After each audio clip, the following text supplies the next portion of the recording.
Right, I just left that a bit short because I've been having problems with my connection. We've got Warren Mc.Grew here, Idol Killer. How are you, Warren? How are you doing? Yes, sir. Doing great. Doing great. Thanks for having me here. I appreciate it. Oh, it's my privilege. Absolutely my privilege. I Yeah, hear I hear an echo. I don't know. Do you have one of my windows? Do you have a window open? no, I have no tabs open because I'm trying to minimize buffering and stuff. No, I've got the only tab I've got open is this my StreamYard tab. It may have been on my end. I just fixed it. I think I don't hear an echo anymore. Right. I mentioned Phil Bear's book. You mentioned it actually because I think you saw the dude out there. Have you got that book? Have you read it? That's actually the happiest picture we have of John Calvin. That's him. Yeah. Yeah. There's a tear rolling down his cheek. If you want to respond to anything inside chat, that's up to you, Warren. No problem. I'm pretty laid back. I don't. What should I call you? What do you go by? Oh, Bob. Sorry, Bob. Yeah. Okay. Yeah. Now, are you the infamous uncle? Bob's your uncle? Isn't that a? Oh, no? Yeah, it's an English turn of phrase that Bob's your uncle just means you're okay and whatever, you know. Yeah. So okay, that's cool. Yeah. All right. Well, I'll call you Bob then. Right. Great. Yeah. No, I'm pretty laid back, pretty easy to deal with. You know, anybody in the side chat takes issue with me, I'll try to kindly engage it or troll them. It just kind of depends on the energy they're bringing. I think you might be okay putting your camera on if it starts buffering. Okay. Now you just lost 5 of your viewers. They saw what I look like and they all unsubscribed immediately. Yeah. I don't know if you're familiar with most of these people. Mm-hmm. I've seen Truth Seeker, Chris Lucas. Yep, yeah. I'm familiar with Chris. He and I interact on each other's channels. I'm going to take my camera off because I am hearing a delay. Yeah. I just want to bring up one. All right. All right. This sounds like it might be better. I was watching a live stream the other week. I won't tell you which one. It doesn't matter particularly. A Calvinist, sharpening iron, blah, blah, was asked about double predestination.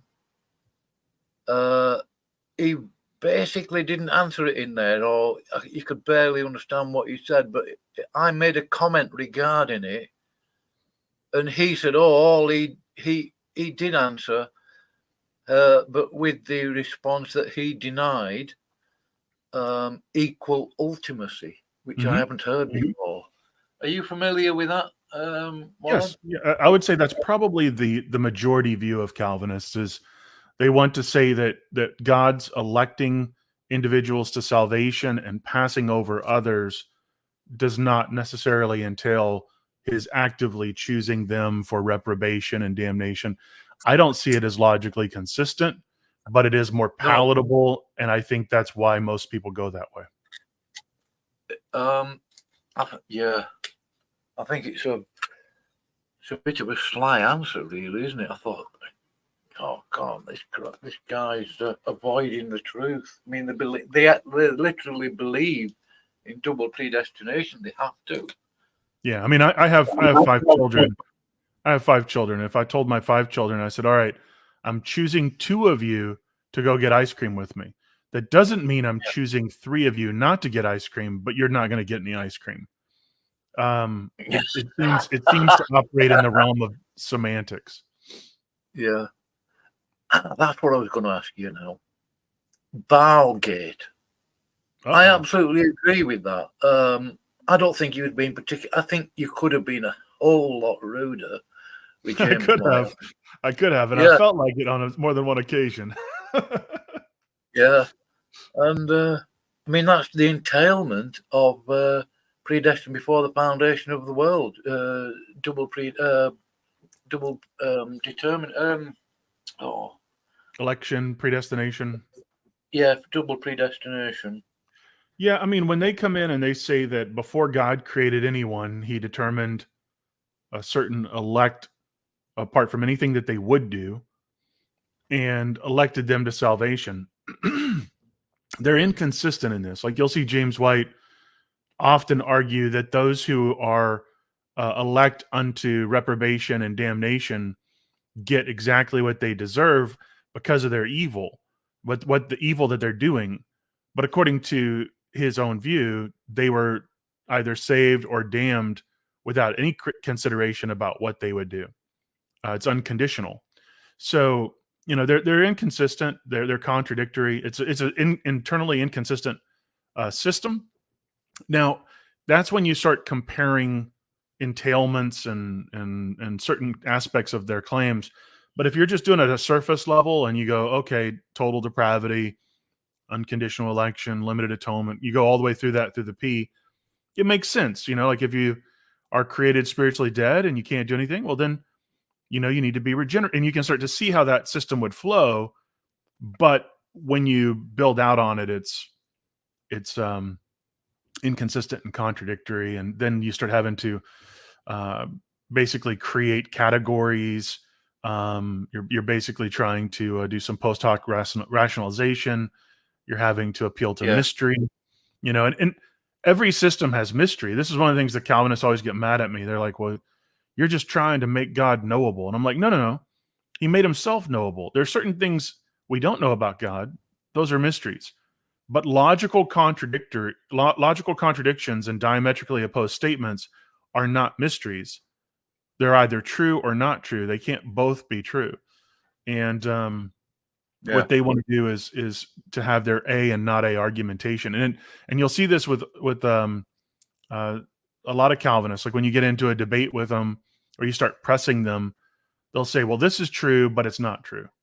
And that's not true, but it is true. And you're like, well, pick one, dude. Just, and they go, well, you just don't understand. Yeah. All means all here, but it doesn't mean all there. I really want to get this Calvinist stuff exposed without like contaminating anybody. Yeah. Who's the best channel? I mean, obviously you're going to say your channel, and I wouldn't disagree. But I want to make sure Christians are armed against this stuff. Oh, I would say Leighton Flowers over on Soteriology 101 is probably the kindest, most thoughtful, ecumenical critic of Calvinism. He does get passionate from time to time. He does have a dog in the fight, but he's generally very, very cordial and kind, and he tries to treat them brotherly. And so if you're looking for someone to reach Calvinists deep within Calvinism, that's really hard to do. I don't know if going in kind is going to reach those deep in Calvinism, or going in kind of aggressive and rude, kind of like I do sometimes. I don't know if that's going to wake them and shake them loose. I don't know what's the best method. I think that we both have a role to play in tilling the soil and then watering it.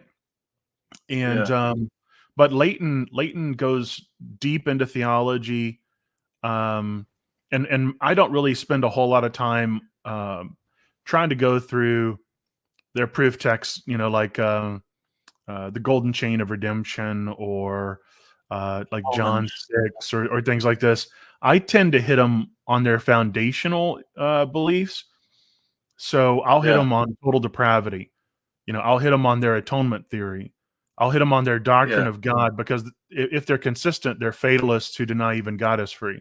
So I'm going to come in there and I'm going to show them that they're heretical in their beliefs, and I'll appeal to men that they generally respect without realizing that they shouldn't, because they're on opposite theological ends. But I'll appeal to like C.S. Lewis, Wesley, I'll throw out the Synod of Jerusalem condemning them as heretics and wicked liars. Like I'll do that just to kind of get them to think. And I don't try and kick anybody out of the kingdom, because I think you can have bad propositional knowledge but still love Jesus. You just are doing it badly.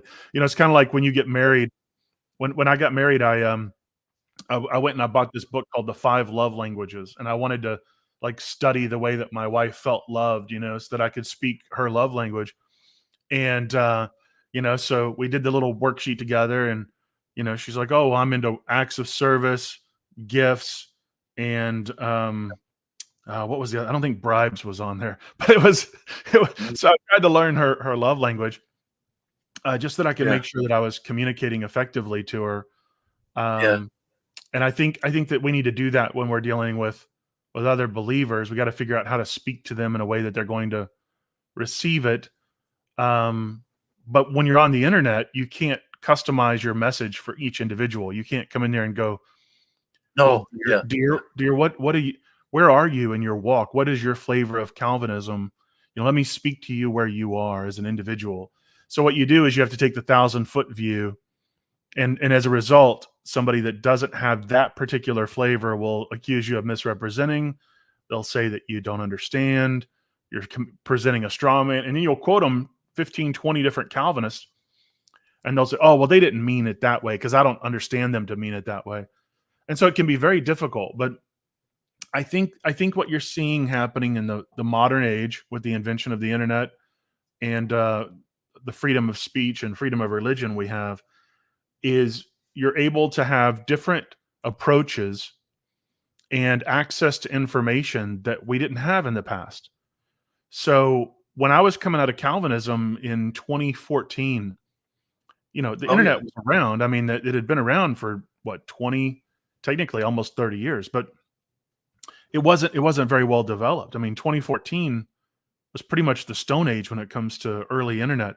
And I would go on YouTube and I would read, and I'd try and find Google searches and different non-Calvinist resources, because I was very insulated. All I knew was Calvinism, and I'm reading my A.W. Pink, I'm reading my Sproul, I'm reading my Spurgeon, I'm reading my MacArthur, like Alistair Begg. I love, to this day I love him as a pastor. I've heard of Alistair Begg.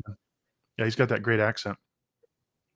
But now we've got other voices out there that are able to come in and offer criticism, and we have access to more information. We have more access to what the early church taught at our fingertips. We don't have to go and get an ante-Nicene volume. Yeah.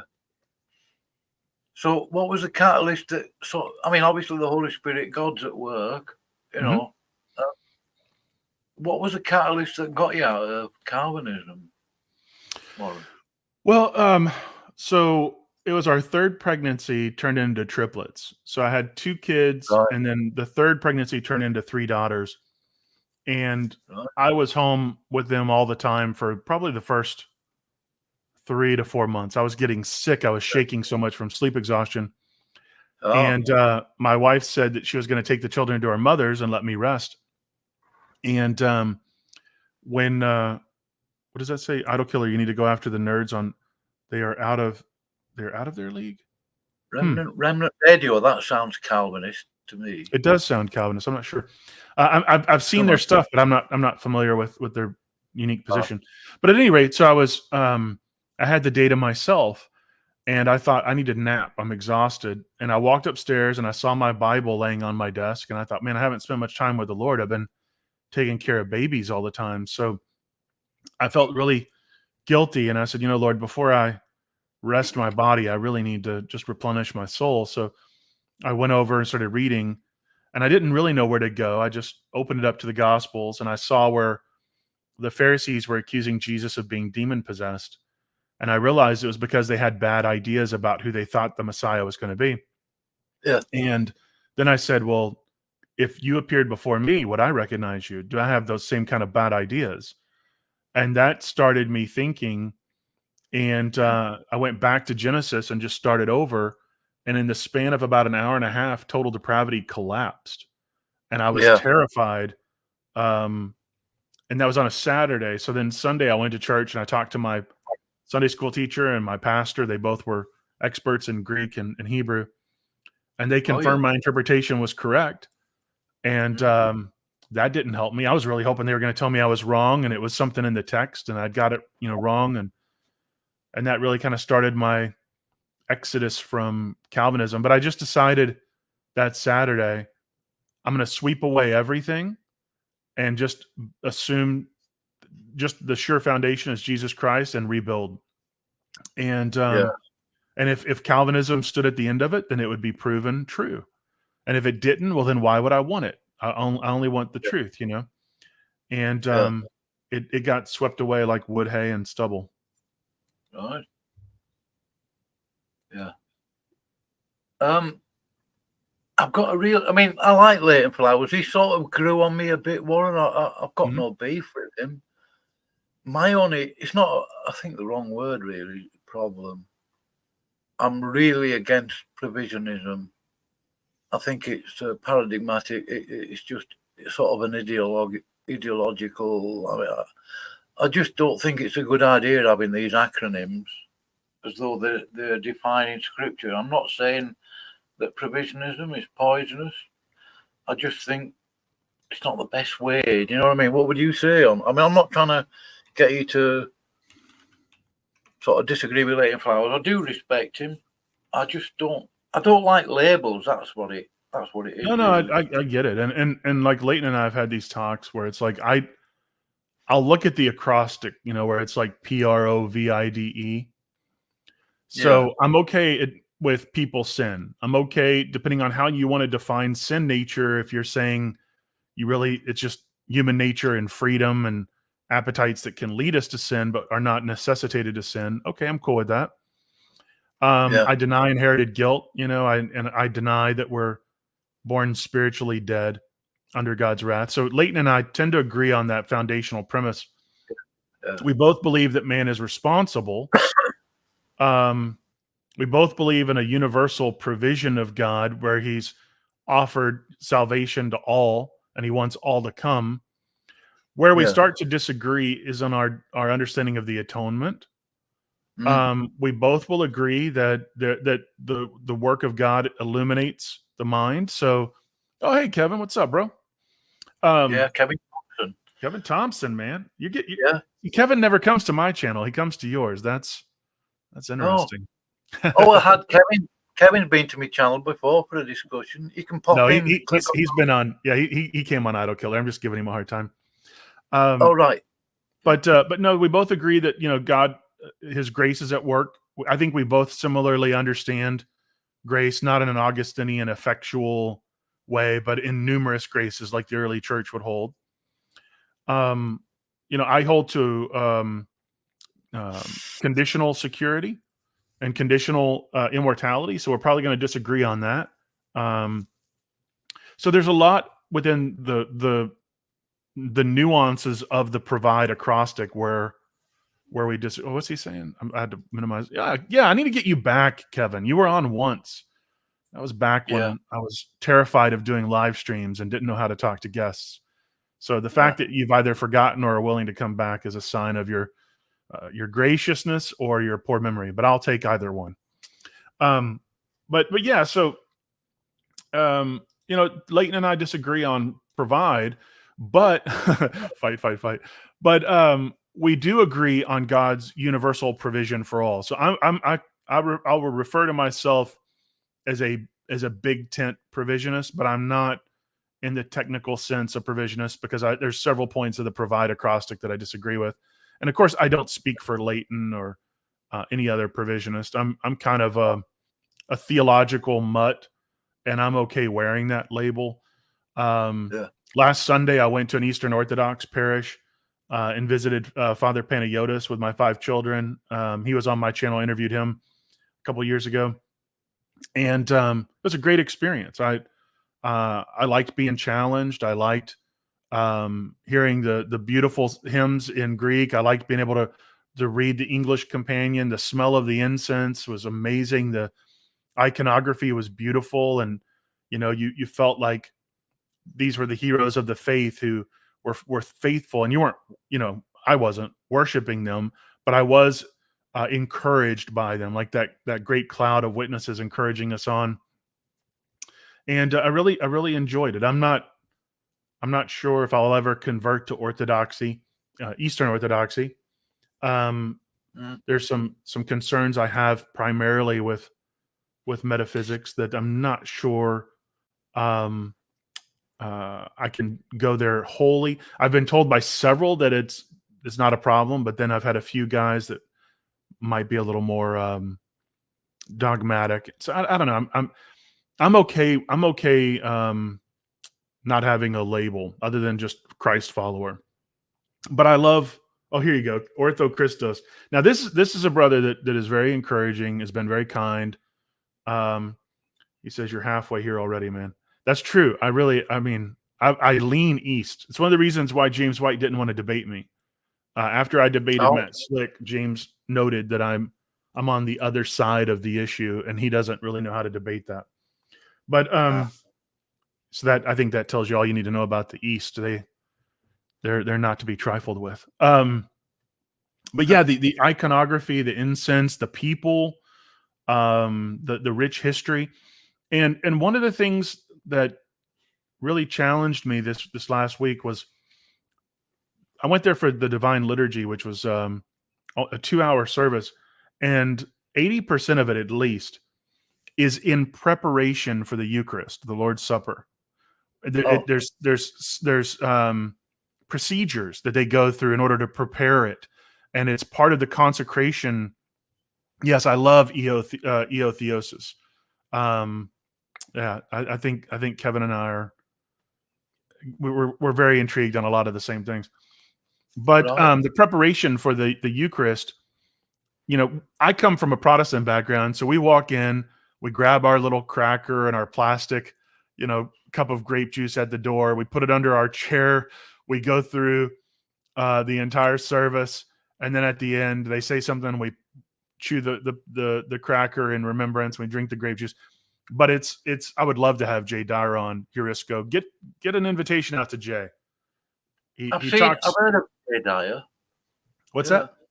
I've heard of Jay Dyer somewhere. Yeah, he's an EO and incredibly intelligent dude, and he's also got a satirical bone in him and some dry wit and sarcasm. Right. So I think he can actually send me back to next year as far as his intelligence and demeanor. So I like Jay. I don't agree with him on everything, but that's probably because I'm wrong. But no. So in Protestantism, we have this low view of preparation of the Eucharist. It's kind of more of a symbol, and so we lose certain reverence. I think. Thinking that word, yeah. I know what you mean, we lose a certain degree of reverence, and in the Orthodox Church, I mean, an hour and a half, at least of preparing what's the term I'm looking for? Elements. In preparing the elements, I was like, oh my goodness, this is intense. I mean, and one of the things that I loved about it was, I would have railed against theosis when I was a Baptist. Theosis found me. Maybe I'm slightly Catholic. Yeah. I mean, I would have railed against theosis too until I started studying it, and it's like actually there's some validity there. But no. So I found the whole preparation to be rather beautiful and meaningful, and the priest would come out and he would pray that God would forgive him for any sins or shortcomings that he had committed. And he'd pray for the sins of anyone in the audience that was there that, and they have a closed communion, so I wasn't allowed to participate in that. But at the end of the service, they did have bread that they blessed that I and the kids were able to have. And they use leavened bread because in the Greek, that word at the Last Supper is leavened, and they view leaven as life and symbolism of Jesus's rising. Yeah. And so there's some uniquenesses there. And at the end of I was trying to you became so much like Christ, you had to have a name for it. Is that right, Kevin? The word that, yeah, I know what you're saying, but that's funny.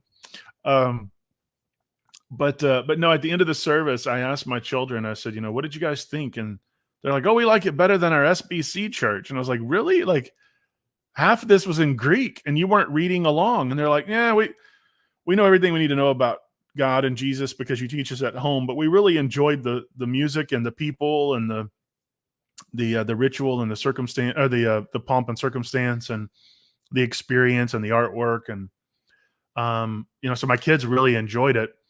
And as I was driving home, I thought, if I was raised in this, perhaps I wouldn't have the same culture shock that I'm having as an adult. And if I take a child and I put them in an Eastern Orthodox church, or I put them in a Baptist church, in many ways, they're not picking up what they need to know about the Lord from church. That's something that they need to be getting from their children. And so, I mean, from their parents. And so, I think that they're there to kind of be a participant, but I don't think they really get a whole lot there in either case from a Protestant church or an Orthodox church. But then at the end of the service, each of the children, not mine, but each of the children were given icons of little saints. I should say little icons of saints, and they walked around and the way I explained it to my children was, they're not worshiping these. I'm not an iconoclast. No. But what it's almost like if you had hung up Captain America on your bedroom wall when you're a kid, or some other hero. Except these are men and women of the faith, and so it's kind of that kind of reverence, and it gives you something to strive to emulate. And but no, they really enjoyed it. They said they wanted to come back. I probably will go back Saturday evening for, I think they call it Vespers. I want to be challenged in those areas where I feel comfortable and confident. Yeah. I like to be challenged in those areas. And when I was in my late teens, early 20s, I mean, I visited, of course I was Calvinist, but I visited Lutheran churches, Methodist churches, Baptist, non-denom, charismatic, Catholic. And I've just gotten to the point where I think anyone who names the name of Christ, I can consider a brother until they prove me wrong. So wherever Christ is being celebrated, I just consider that I'm with family. Yeah, I couldn't. Yeah. No, that provision is. Ortho Christos is right. I mean, liturgy is a serious thing, and it really prompted me to do some introspection on the way that I had been considering it in my own life. And one of the things I noticed too was that the priest was giving out the elements to the children. Of course, they were baptized Orthodox, and in certain Protestant circles, they don't want the children to partake in the Lord's Supper or the Eucharist. But when I was at my church, probably about 6 months ago, my daughter, was like, "Oh, do I take this?" I was like, "No," and I prevented her, and then I stopped, and I was like, "Jesus said, like, don't keep the children from him." And she knows the Lord. What am I doing?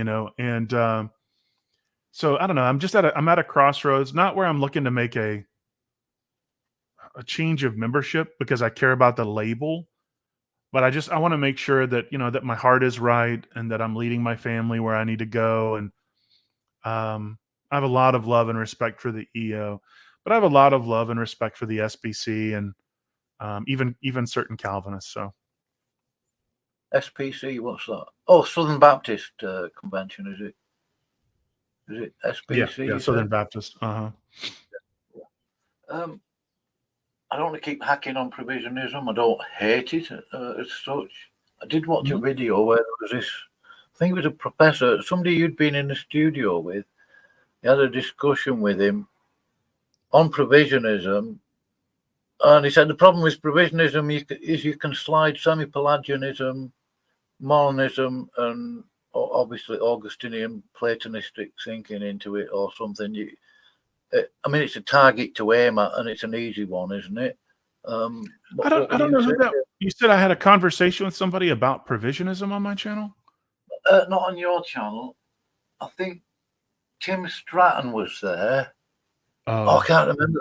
I tell you what I'm going to do. I'm going to find the video that I actually watched on it, and I'll tag you on it. I'm sorry, I should have, because I did think about it an hour or so ago, and it didn't occur to me to go and get the video, get a link to it. Well, one of the things John in the comments saying is that the icon veneration or veneration of the saints is worship. He said, "Oh, they kneel to it, they kiss it, they pray."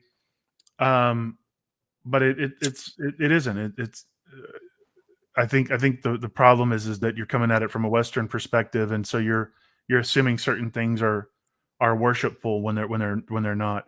Like if you greet a brother with a kiss on the cheek, that's biblical. If you're going in before the priest and you kiss the priest's ring, it's a recognition of his office. It's respect. It's not worship. Now, am I going to kiss a priest's ring? I mean, hey, the future's open. Anything could happen, right? But that's not my style. When Father Panayotis came up, I shook his hand and he goes, "Oh, you're not Orthodox," and I was like, "No." But he's very warm and loving, and but I don't see that as worshipful. It's a sign of respect. It's a sign of honor. It's a cultural thing. There's a lot going on there that when you're looking at it from the outside, you go, "Oh, well, I can condemn that because it looks like something I think I know their motives behind it, or I think I know why they're doing it." And as I've grown and aged, I have mellowed out a lot in, I think, unnecessary condemnation. John's saying he lived in a 99% Orthodox church for 20 years. Okay. Yeah, I mean, I can't speak to that. I can just speak to what I've seen. Right. I think you got a super chat there. Oh, is that from me? I don't know. I can't tell because I'm streaming to yours. I'm assuming it's your channel, hopefully. Well, hopefully it is. I need that money, y'all. Send me that green. But have you got a PayPal link, or can you recite it? Do you know? I do. I have a PayPal. Yeah. Just post it in there. Yeah, I was going to give JP, believe it or not, JP, I was going to give you a spanner. For some reason, I haven't blocked you, but I can't see your comment from the YouTube side. So I will give you a spanner. I will. I'm going to copy this right now. Put that in there. Kevin's got a spanner. See if this will. Has he got a spanner? Does that show up? Can you see it, or did it not let it go through? What's that? Oh no, it says. Oh, there you are. Yeah, on Facebook. Yeah. Oh, there it is. Yeah. Okay. Yeah. Cool. Yeah, that should work. So you can choose to do like a one-time donation, or you can make it repeating. Make it like a monthly thing. So yeah, that anything you guys do is appreciated. Obviously, I started Idol Killer obviously to become a multimillionaire. No, I started Idol Killer because I love the Lord. I love talking about this, and I was trying to have a place to put my thoughts for my children, and I never thought it was going to take off, and the Lord really has blessed it, and now, oh, that's cool. Was that coming in for you or me? Oh, I do not know. It's got a link to it. I think that was I think that came to my channel. I'm just going to say thank you. I hope so. Yeah. They're appreciated. That's Kevin Thompson's PayPal QR code. That's his Venmo. I do not believe in muzzling the ox that treads out the corn, if you know what I mean. Not that I think you're an ox or anything. But yeah. Because Kevin works. I mean, he earns a living. And no, I mean, that's what I do. I have a construction company, and I sell and install roofs, siding, gutters, painting, roofing, that sort of thing. I've been doing it for 14 years as an owner, and then before that, I grew my family's roofing company to be, at the time, the largest re-roofer in the nation. They were massive, but my little company is deals mainly with high-end specialty. So where my dad's company, we were installing, 100, 150, 200 roofs a week. With my company, I might do, 30 a year. So it's a different focus. So I do like slates and shakes and specialty systems and stuff like that. Prices are going up. Yeah. And well, the part of the problem that I'm running into is the craftsmen, the labor pool isn't there. So it's like it used to be, you could have like 20 crews in our area that could easily do specialty. And now there's, maybe 3. It's gotten really bad. And as a result, the pricing goes up, material price. It's just, everything is just getting so much more expensive.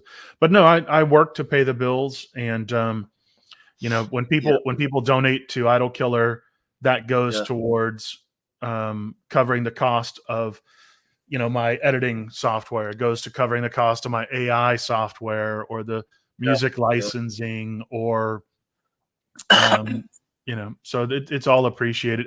In a perfect world, I'd be able to do this full time because it's my passion. And maybe one day I'll make that Mike Winger money or that Ruslan money. Get that James White money. I'll get my RV and travel around the world. But right now, I'm grateful if it helps me pay for part of my vehicle insurance, Yeah. If anybody wants to see Kevin Thompson's pussy, here it is. I hope you weren't thinking the wrong thing, any of you. Yeah. Anyway. Oh, yeah.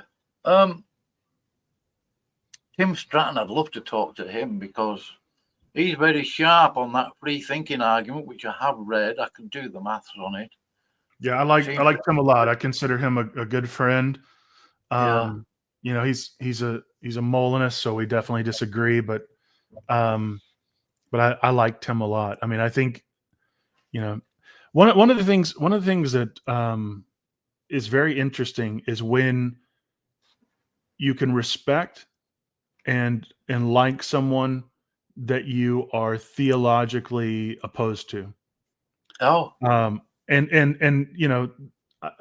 love that about Tim, is that he's willing to be friends, and he's very friendly to both Calvinists and simple foreknowledge guys, dynamic guys. He's more of I think a bridge builder. But I try to do more of that. Oh, that's cool, Kevin. My son is getting enrolled this next year. He's going to be going to high school, and he's getting enrolled in a program where he's going to be able to take classes at the local technical college, so that when he graduates high school, he'll be 2 years away from a cybersecurity degree. You only need 2 more years in college to get that. I believe that's the case. So we're excited for that. And the cool thing is, I'm getting some feedback. The technical college also would let him get his pilot's license, and it's all paid for by the state. So, by the time my firstborn graduates, he may be close to a degree in cybersecurity and have his own pilot's license, which is ridiculously cool. Yeah. William Lane Craig. I did hear somebody did a shorts video of him today saying something. Can't remember what it was. Is he reliable? I love Bill Craig. I have a tremendous amount of respect for him, and I disagree with him on probably 80% of what he says. He's a neo-Apollinarian. I almost said neo. I almost called him the ice cream. He's Neapolitan. He's a neo-Apollinarian, and he's a Molinist. And he's also a proponent of penal substitutionary atonement. But I have a lot of respect for Bill, and I like him. It's one of those kind of like Tim Stratton, where there's doctrines that I disagree with, but I just like him as a human being. What is now? I've heard this one recently. I have meant to look into it. I know it's a type of knowledge, dynamic omniscience. Yes, that is the biblical view of God. Everybody says that, right? Even the Calvinists, they're like, my view is biblical. Well, the cool thing about dynamic omniscience is that's where every historic Christian tradition begins. They all affirm it. And then after God creates, then they try to jettison and reject it and claim that it's heretical because of what it does to God's nature. And it's like, well, dude, that was the starting premise you began with. You just jettisoned your own views. You can't do that. Right. Yeah, I keep getting moralized over by Calvinists. I'm getting a bit sick of that. What are you getting? I keep getting moralized over or on. They keep coming out with moralizing about me. I'm apparently all the Calvinists are crawling about in my head, which they aren't. I just want to make sure Christians are aware, because I'm sick to death of the Christians being deceived into this kind of stuff. Well, if you listen to James White will say he doesn't believe in witnessing and sharing the gospel and engaging in apologetics regarding like Calvinism with atheists and unbelievers. And you go, well, why is that? And he goes, well, they don't understand the simple things, so how are they going to understand the deeper things? From an outsider's vantage point, it looks like he's trying to take Christians and walk them down a path where they really shouldn't be. So, you know, I appreciate James's work on textual criticism. I appreciate his work on Muslim apologetics. He's not an honest guy, and he misrepresents and deceives and runs from his own stated position. And there's a lot that I really despise about James. He can't handle disagreement very well. He has to say that you're not a Christian if you disagree with him, and you know, just but you know, folks like that are out there, and they've got, you know, 100 and I think he's got 130 subs or something. I mean, he's got a pretty big platform, and you know, because of this, he gets traction from other voices that are, you know, larger in the media, and so, you know, Christians and people that are interested get exposed to him, and you know, it makes it dangerous because he speaks with such confidence about, you know, the Greek. I mean, my first encounter with James, where we were going back and forth, was he did a response video to me a couple of years ago, and he was trying to say that I was wrong because of the Greek. And so then he spent 15 minutes, and at the end he affirmed everything that I had just said. But if someone wasn't paying attention and tracking, they would go, "Oh, he's right, Warren's wrong." They wouldn't even notice that he affirmed at the end what I had said all along. So, you know, there's some craftiness there. And when you combine that with stealth Calvinism, not all Calvinists are like this. I mean, a lot of Calvinists are men and women of integrity. They love the Lord. Christ comes first. Calvinism is an afterthought. But I'm not trying to speak to those guys. Those guys aren't really the problem. The Lord will lead them out of that. You know, like they're not the problem. The problem is those that are engaged in Calvinist takia, you know, where they will come in and they'll lie and manipulate and do what they need to do in order to deceive and coerce and ensnare and others. And I really believe that the tulip is among the weeds in the parable of the sower, that it will choke the life out of every believer. It will harden their heart, anesthetize their conscience.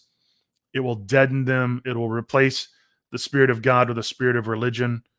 And I'm not saying it's the only thing that does that. There are other dangers in the world, but it is among the weeds. So, oh, wait a minute. What I'm just seeing here. What does he say? I love all the AI stuff, the breakdown of PSA, all the original sin breakdown. Your testimony video I've watched multiple times. Hey, thank you so much, big guy. I appreciate that. I do. I try to do a blend. You know, like I like serious studies. I like fun. I like polemical And then, if somebody's calling me an unsaved heretic, then I also like to respond to that. So you never know what you're going to get on my channel. It's kind of a stew. Sometimes you get meat, sometimes you get potatoes. There's not a lot of consistency there as far as the format, because I'm always doing what I think is interesting to me. And if it's not interesting, I don't want to do it. So I appreciate the people that understand my peculiarities and my weirdnesses and my quirks and my sense of humor. Like today, some guy went on that punk rock video that I released, and he's a Calvinist, and he went on and he made a satirical quip, like just come back. And I was like, dude, you're going to fit right in at my channel, because he didn't take it personal. It was just like he was able to go, okay, all right, yeah, fine, but you're this. And I go, okay, cool. Welcome to the channel. Like you can take it. If you're going to take what I'm dishing out, then I have to take what you're dishing out, But some people come in with real thin skin, and but I want everybody to know that, like, it's not just about me coming in and saying Calvinism is wrong. I want to point people to Christ. And if there's an area in your life that is out of step with who he is, I want that to be corrected. And not like in a holier than thou, like I'm perfect, but more out of a sense of concern and compassion for you. And I'm doing the same thing in my own life. I'm tilling the soil of my own heart. I'm tilling the soil of my own mind, my own life, my own habits, my own interactions with people and relationships. And I'm going, how can I be more Christ-like in these areas? And so, just part of who we are. I did mention this book to you before we went live. Could you give us I don't know if you've read this book, actually. You probably have. Phil Bear. He's excellent. That guy's sharper than a bag of squirrels. You know what I mean? He wrote a book primarily focusing on how theistic determinism caused him so much internal conflict and angst, because he was unable to really truly reconcile it with scripture and reality. And so as a result, he was living in a state of cognitive dissonance for much of his life. Yeah, he has written a few books. He's getting up and running on YouTube. Thank you, Aaron. Yeah, thank you, Aaron. Yeah, I had Phil on twice, and I was supposed to bring him back on. I'm still supposed to bring him back on. I owe Phil 1,000 apologies. I was going to bring him on he wanted to discuss baptism. And that's not a real passionate topic of mine, because I take a multi, I guess I would say a multiple utility view on it, or application. I think it has several purposes, and it's not something that I'm super focused on. Like, I know a lot of Church of Christ guys and a lot of people that have like strong baptismal focuses will get very up in arms about the baptism if you're in disagreement with them. But for me, it's like I look at the Didache, which is an early treatise on Christian practice in the early church, and they were like, look, you're a convert, you need to get sprinkled if we don't have water. Like, they go in and they give you this order. They go, you need to be baptized in cold living water. But if you don't have living water, at least make sure it's cold. And if you can't get submerged, then get sprinkled, So they're very practical about baptism. And so for them, it was more about the obedience, the experience, but they also saw it as having a multiple functions. And I know Phil was wanting to come on and discuss that, and I'd intended to bring him on, but I got so busy with life, I had to keep rescheduling. I need to look at my calendar and see about bringing him back on. I did make a comment at Great Light Studios. I like the things that he comes out with. I'm not in total agreement. The problem is I don't know whether he's gone full on annihilationist or not. I'm not sure about Jordan. I don't know. Like, I know he's a pretty sharp dude. I like Jordan. Yeah. His channel's doing really well. He deals with a lot of, I think it's called Mother of God, It's the cult. I think Yeah, that's what it's Shinji called. or something or other. Yeah, so he deals with a lot of that. He focuses on Calvinism as well. Yeah, I've been meaning to get him on Idol Killer to talk about it as well. yeah. Which other channels would you recommend? Kevin Thompson, obviously. Phil Bear. Well, I'd stay away from Kevin Thompson. Oh, yeah. Yeah, stay away from Kevin. That dude, Yeah. he likes cats, and Yeah. I'm a dog lover. I've got a pug, so it's not going to work out. Obviously, no, there are no cat owners in heaven. Yeah. No, I like Kevin a lot. Kevin's a smart dude. Yeah. He'll challenge you. Oh, yeah. Yep. And I'm sure if I was anywhere around him, my allergies would start acting up just because, um, his cats. But no, I like Kevin. Stay away, danger. That's right. You're gonna make me cry, Kevin, and it's not even you. It's just the cat hair on you.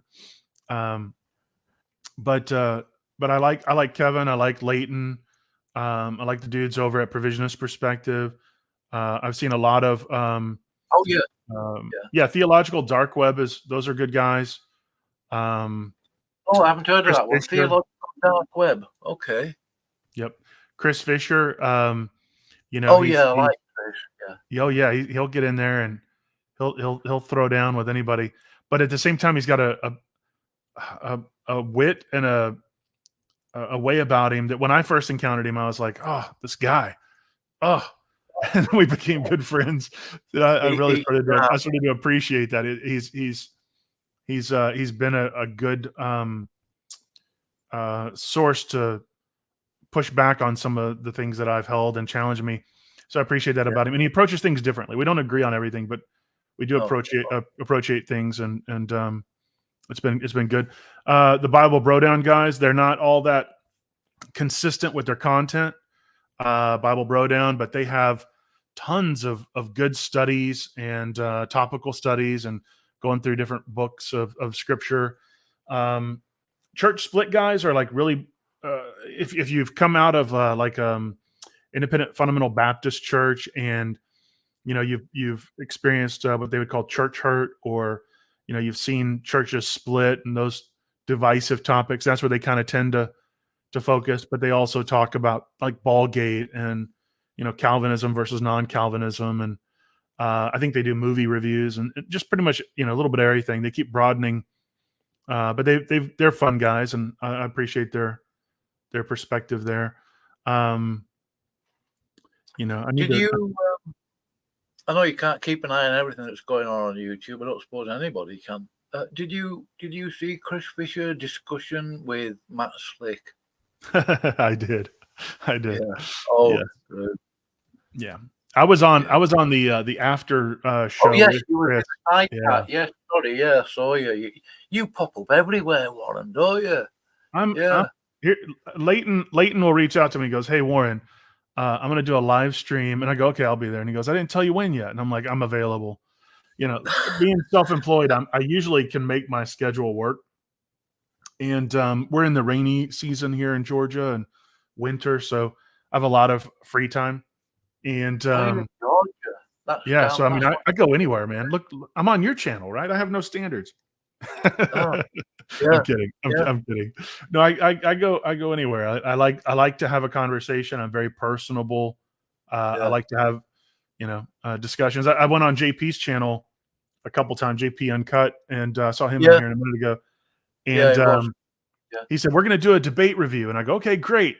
So I spent the whole day rewatching the Leighton Flowers James White debate, making notes and grading it, and coming up with timestamps on where I wanted to discuss stuff. Oh. And I went on his channel, and we made it about 15 minutes in, I think. And he's like, "All right, we got Calvinists in the chat. Warren, debate him." I was like, "What?" I thought we were doing a debate review. And so then he had two Calvinists on, and one of them just was wanting to argue with me.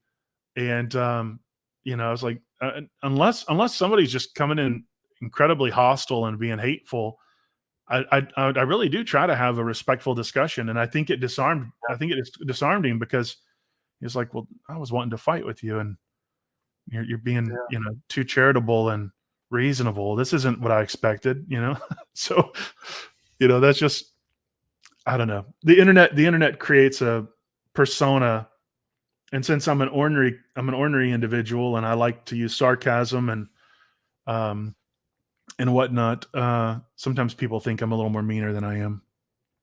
That video's on my channel, by the way, Mind Trap. I mean, I didn't watch that debate between Leighton Flowers and James White, but the amount of reviews of that I've seen over the last 2 or 3 weeks.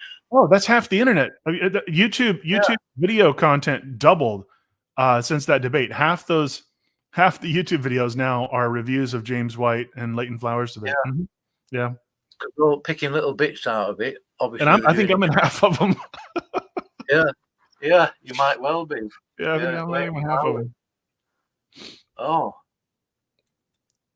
Yeah, that Chris Fisher Matt Slick debate though was pretty wild, and see Matt is one of those Calvinists, and when I say one of those, I mean a very minority group that is as dishonest as the day is long, as uncharitable and manipulative, and as a bad faith of an interlocutor as you could ever have. I've put him and James White in the same position. Both of them, you can quote them, and you can quote them and say, in this program you said this, in this article you wrote this, in this book you said this, and they will deny it, they'll condemn it, they'll run away, just so you can't have a discussion on that particular issue. And then once they're off the stage, it's like, no, everything's fine. I actually affirm that. So I see both of those as very dishonest interlocutors. So Chris, going into this, had already had experience with them. Oh, and, and so he had seen repeatedly firsthand Matt's dishonesty, and he's like, "Look, this is what we're going to get into. So I'm going to call it out up front, and hopefully that will rein him in. He won't act like that." And of course, we all saw how that went down. Yeah, and then Marlon, I'm not having to go at him, but although I'm not surprised at him, deleted that video. Yeah. And then did a doodad after it. I thought I had an inkling straight away. I thought this guy is going to delete that, because I saw a signpost, a board, a picture or poster with the 5 solas on. I thought this guy's a Calvinist. I hadn't realised, I didn't really think about it because he was moderating. I thought, I'm going to download this. No, it was a good thing that you did, because Marlon wants to be an unbiased moderator, like any moderator wants to be unbiased, right? I mean, I don't think any good moderator comes in there and plans on being biased. I really don't. I think Marlon wants to be unbiased. Yeah. But when it comes to let's say Jehovah's Witnesses versus Mormons, I don't think Marlon would care one way or the other which one of them performed better in a debate. If it was Unitarians versus a modalist, I don't think or oneness, I don't think Marlon would care one way or the other. But when there's a Calvinist in the fray, that's where you see it, to even when he's trying not to, and you can tell sometimes he's really trying not to, but it still just comes out. It still comes out. And once the Ballgate incident happened, just to give everybody you probably already know this, but I was on Leighton's program. It was a 4-hour live stream. It was like a 38-second statement I made where I said the same mindset behind pagan child sacrificers or is the same mindset behind infant damnation, or the same mindset behind being willing to say that your child who perishes is unelect is the same mindset as pagan sacrifice. I forget the exact way I worded it, but and I don't think I even said infant damnation. It was in the context, and it was what I was thinking. And so then Jordan, who you mentioned, old Mischief Hatfield over there, clipped that out and put it on the internet.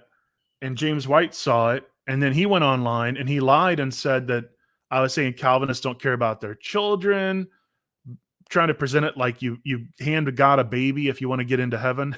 Like one ticket to heaven, please. Here's my child.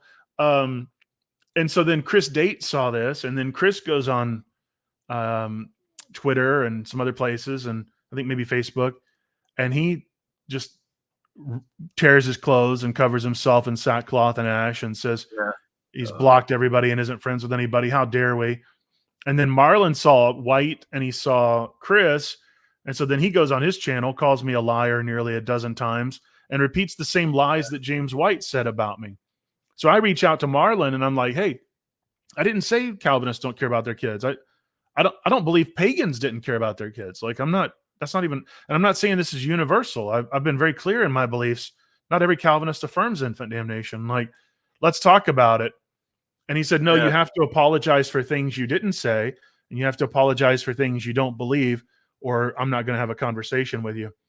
And, so I could tell real quickly at that point that this had nothing to do with reality, but it had everything to do with optics. And so the Calvinists see that they're losing ground because some of their more sensitive spots on their doctrine is coming. Here's where it is. If I say the neighbor kid down the road may go to hell, Calvinists don't care. But when I say, hey, Calvinist dad, Calvinist mom, your belief means that your child who just died could be in hell. Now it wakes them up a little bit. That's harder to sleep through. And so the Calvinists are rallying the troops and trying to suppress and keep it quiet. And so Marlon is just part of that effort. Yeah, they don't like the entailments of their own ideology, do they? No, they don't. They don't. And the thing is like, if that's not your flavor of Calvinism, because I hold the dynamic omniscience, which is an open position, right? So there are open theists out there that will say things that I absolutely disagree with. So if somebody comes in and goes, oh, you believe God can lie, that you can't trust him, that he doesn't even know the past, I'm going to go, no, that's not my belief. That may be somebody else's belief. That's not my belief. But genuinely, truly, I think that's wrong. I don't believe that. So, I go, okay, next, like, doesn't bother me because you're not speaking to something that I actually believe. Now, if you keep saying it after I corrected you and you're still lying and saying I personally believe that, well, then I'm going to repeat my denial, explain why. And then when I see that you're being a bad faith interlocutor, now I'll start going and saying, look, you're not being honest. But if someone comes in and just is talking about a position, that's not me. Like, you're ignorant, or maybe you're misinformed, or maybe you're targeting some flavor within the broader position. But with Calvinists, I often find, they'll come in and they're like, you're a liar. How dare you? I don't believe that. No Calvinist believes that. And you're like, go 3 comments up in the chat. A Calvinist just said exactly what I said. I'm responding to them. Are you telling me that Calvinist isn't a Calvinist? And they'll say, oh, well, you just don't understand what they were saying. I quoted them. So there's this this desire among that community, particularly, where they will cover for one another. They'll excuse one another.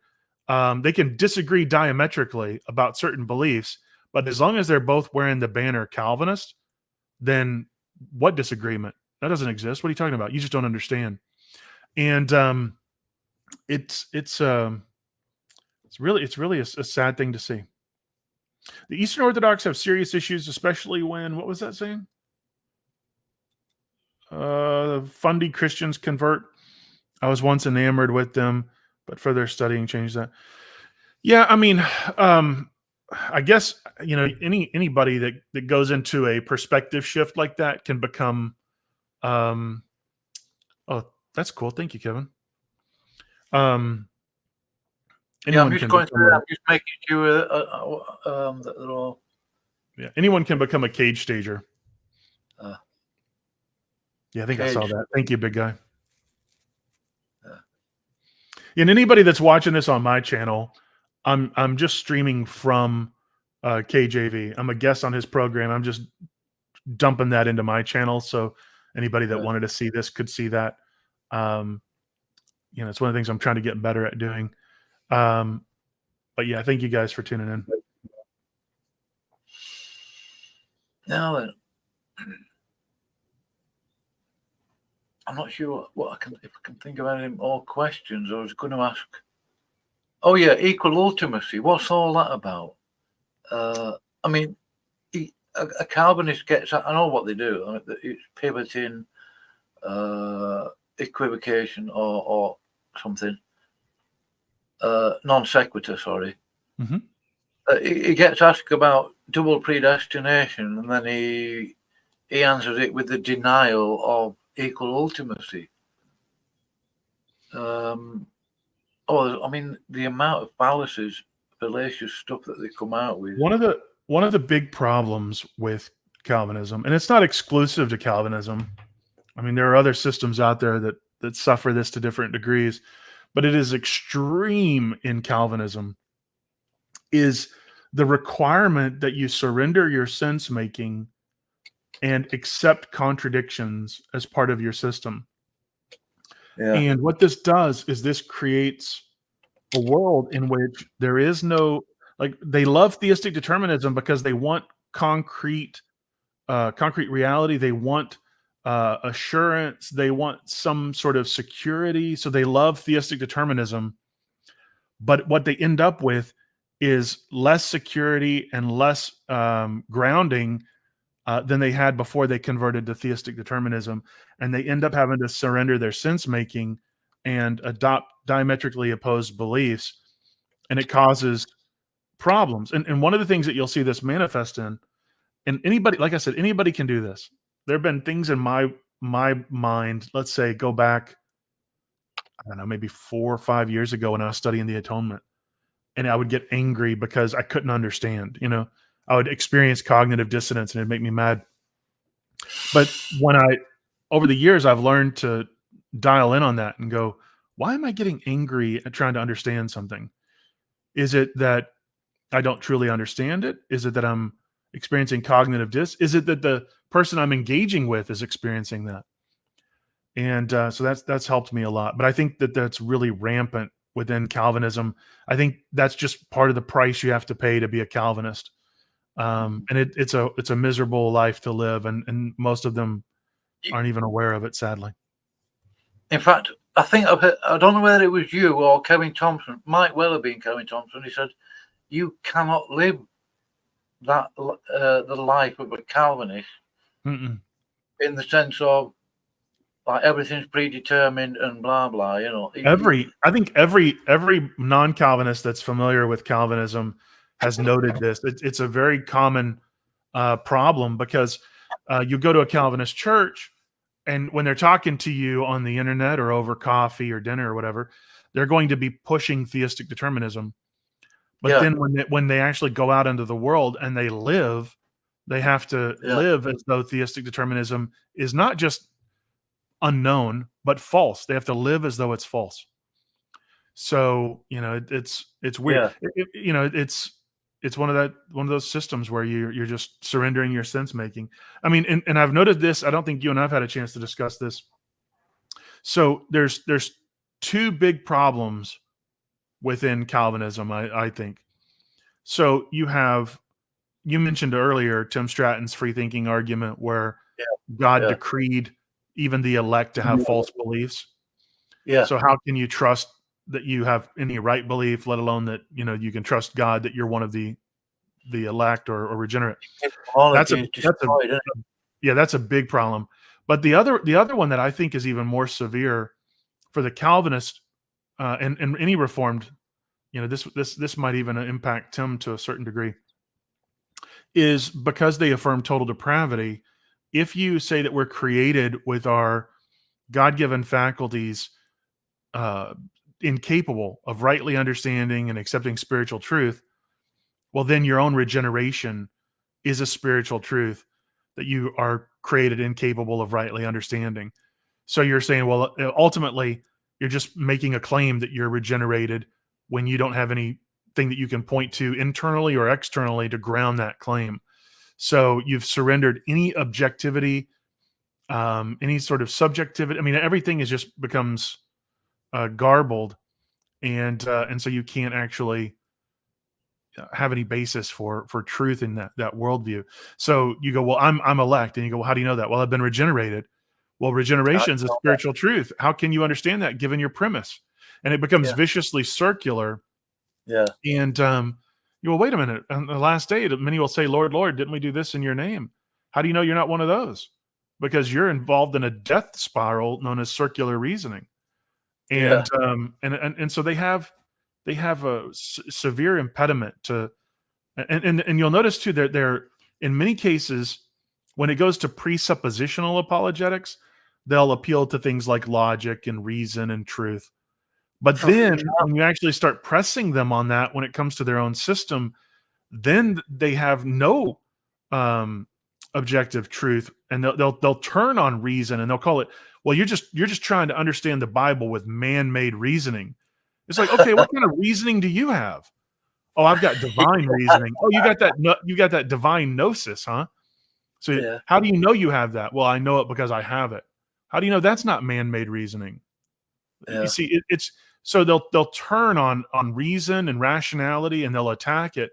But I think that God is reasonable and rational and wise, and He's Yeah. created a world that is experienced in the same way. Yeah. It's like universalism, isn't it? It makes a nonsense of, I mean, obviously they can't literally make a nonsense of scripture, but universalism does the same as Calvinism in a lot of different ways.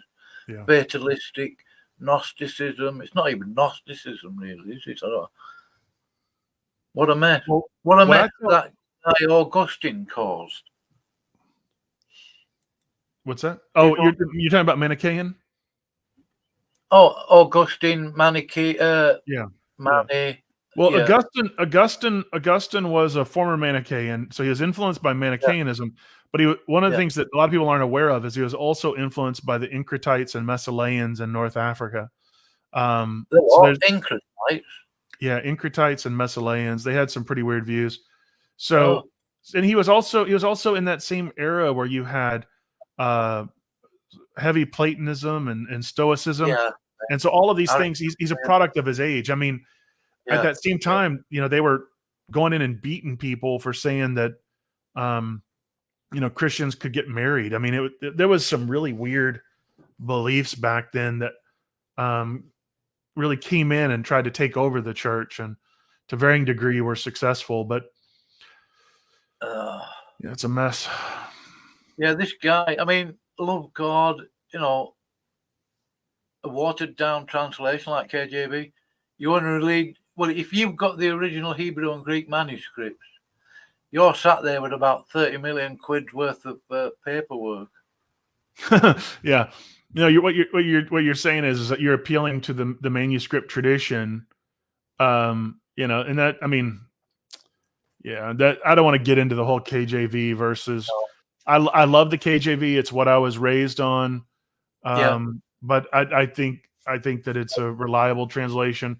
I have an ex-father-in-law who was saying that it was the inspired, preserved word of God, and and if you're going to make those kind of claims, I'm going to take issue, because I think it's reliable. I think it's preserved. Well, it does have antecedents, obviously. I mean, culminating in the KJV. Yeah. So I mean, I'm not anti KJV. I mean, like when I'm doing my studies, I've got a KJV, an NASB, an ESV, and then I also have the interlinear with me, because I'm not an expert in biblical languages, but I'm very studious. So then I'll go and I'll look and I'll say, if there's an ambiguity, let's say there's a way that this verse or verses could be understood, and I'm just not entirely clear on why the translators went one particular way, or it seems to cause conflict with another stated position earlier in the text or somewhere else. Then I'll go and I'll do a deep dive in the Greek or the Hebrew.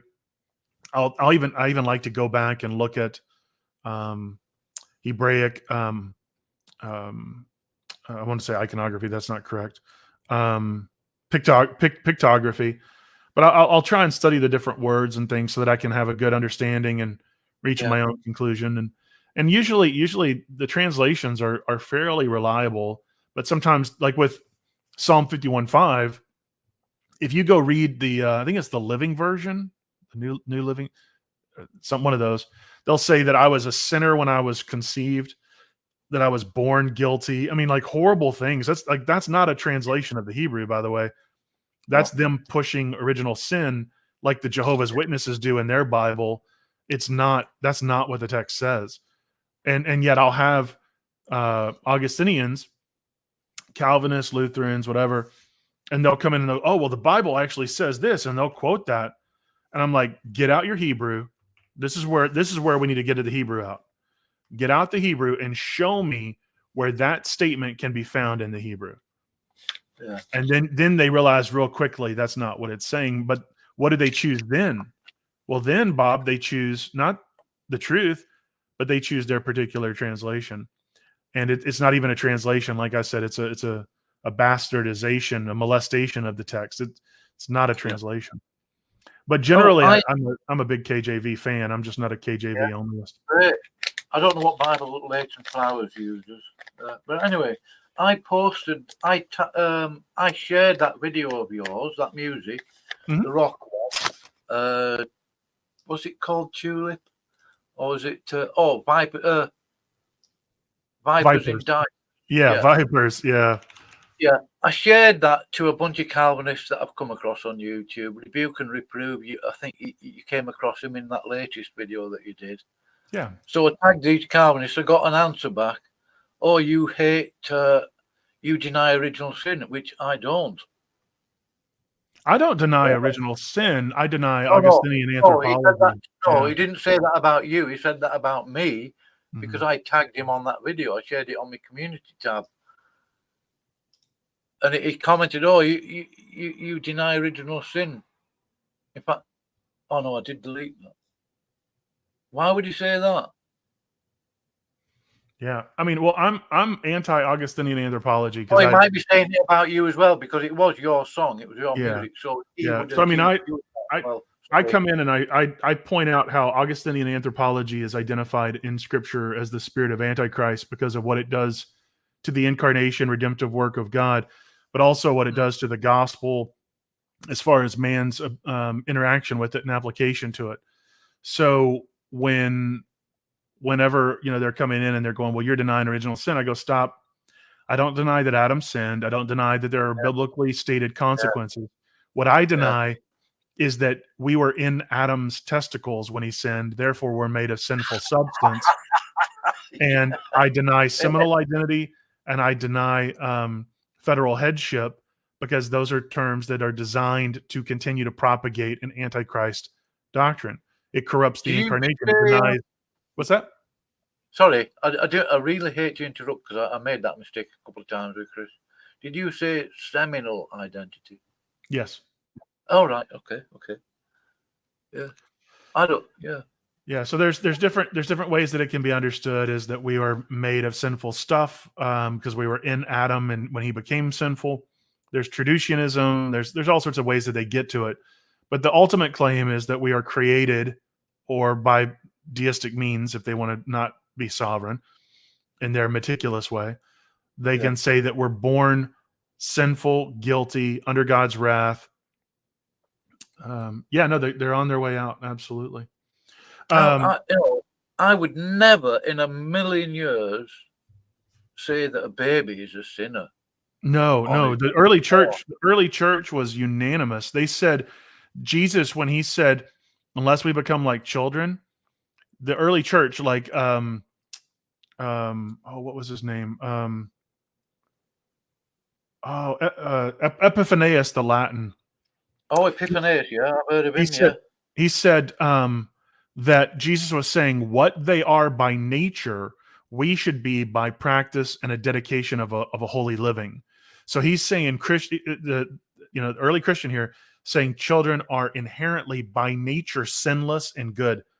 You can look at Chrysostom and he's like, children don't know how to lust. They don't know how to lie. They don't know how to do all of this. They have to be taught, that they trust their parents without question. And what's crazy is you'll have Calvinists on Twitter this last week saying, oh, my 4-month-old was sinning, so I had to punish him again. Or, if you think a 7-month-old can sin, then you've never had a 7-month-old. And it's like, no, you're just admitting you're a horrible parent. I'm sorry. If you're going to sit back and say your infant is sinning, you are a sucky, awful, wicked parent. You're projecting your own inability to parent onto your child. Yeah. That child has no sinfulness in them. You just have no patience or training or disposition to deal with an innocent, helpless child. You're selfish, you're insecure, you're hostile. You are a horrible parent. And guess what you're doing? Yeah. You're teaching your child to sin. They're Yeah. afraid of you. So what are they going to do? You've taught them to lie.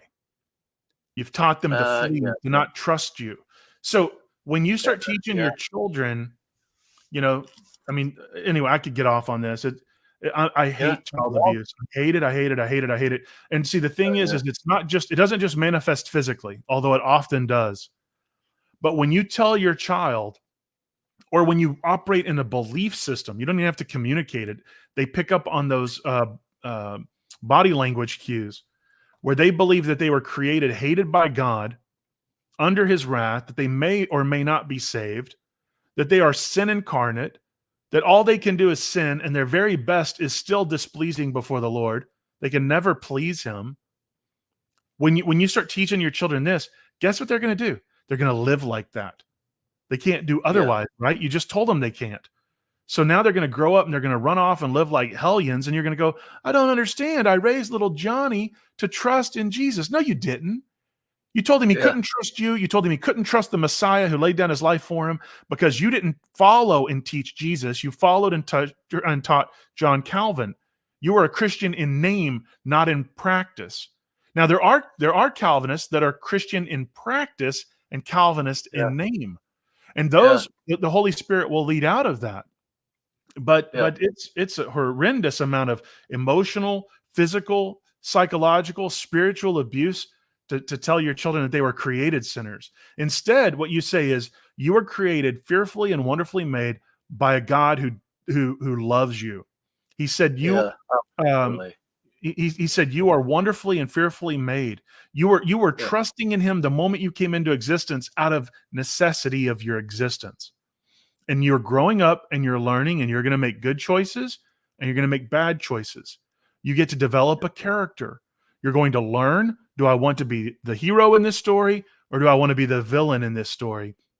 And you will reap what you sow, and you're going to be accountable for your own choices. If you make a mistake, if you even if it's a willful sin, you're free to repent, confess it, learn from it, and rebuke and reject that and walk righteously.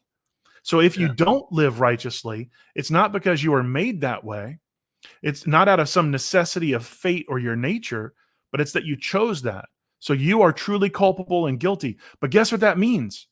You have the freedom to confess your failings and bring that to the Lord. You're not a prisoner of your nature. You're free.